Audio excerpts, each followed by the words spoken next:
Army में उप प्रमुख लेफ्टिनेंट जनरल मनोज पांडे को अब एक नई जिम्मेदारी दी गई है। वो थल सेना के नए प्रमुख होंगे। ये पहले ऐसे आर्मी चीफ हैं जो इंजीनियरिंग कोर्स से आते हैं और यही बात इन्हें खास बनाती है।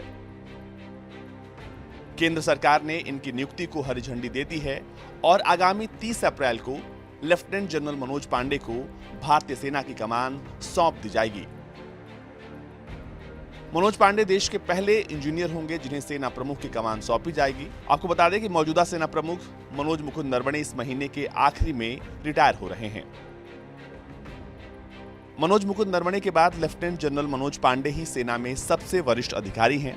जनरल नरवणे को चीफ ऑफ डिफेंस स्टाफ पद की रेस में सबसे आगे माना जा रहा है और कहा जा रहा है कि इनके रिटायर होने के बाद इन्हें सीडीएस बनाया जा सकता है। वहीं अब इनकी जगह पर नए थल सेना प्रमुख जो हैं वो होंगे lieutenant general Manoj Pande. Lieutenant general Manoj Pande 19वें देश के आर्मी चीफ होंगे और ऐसा पहली बार होगा कि देश को कोई इंजीनियरिंग कोर्स से आर्मी चीफ मिल रहा हो।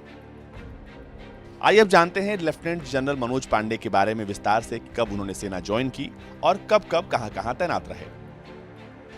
जनरल पांडे को दिसंबर 1982 में कोर ऑफ इंजीनियर्स यानी द बॉम्बे सैपर्स में नियुक्ति मिली थी।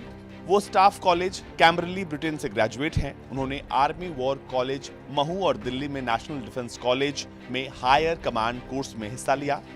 देश के लिए अपनी 39 सालों की विशिष्ट सेवा के दौरान पांडे ने ऑपरेशन विजय और ऑपरेशन पराक्रम में सक्रिय रूप से भाग लिया था। लेफ्टिनेंट जनरल पांडे ने 1 जून को पूर्वी सेना कमान के नए कमांडर यानी general officer commanding in chief के रूप में कार्यभार संभाला था।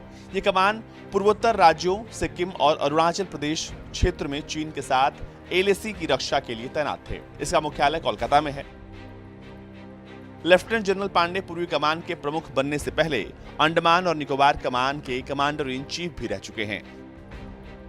लेफ्टिनेंट जनरल पांडे ने 1 जून 2020 को पूर्वी सेना कमान के प्रमुख के रूप में कार्यभार संभाला था। उन्होंने लेफ्टिनेंट जनरल अनिल चौहान का स्थान लिया था जो सेना में महत्वपूर्ण पदों पर 40 साल की सेवा के बाद 31 मई 2021 को सेवानिवृत्त हो गए थे।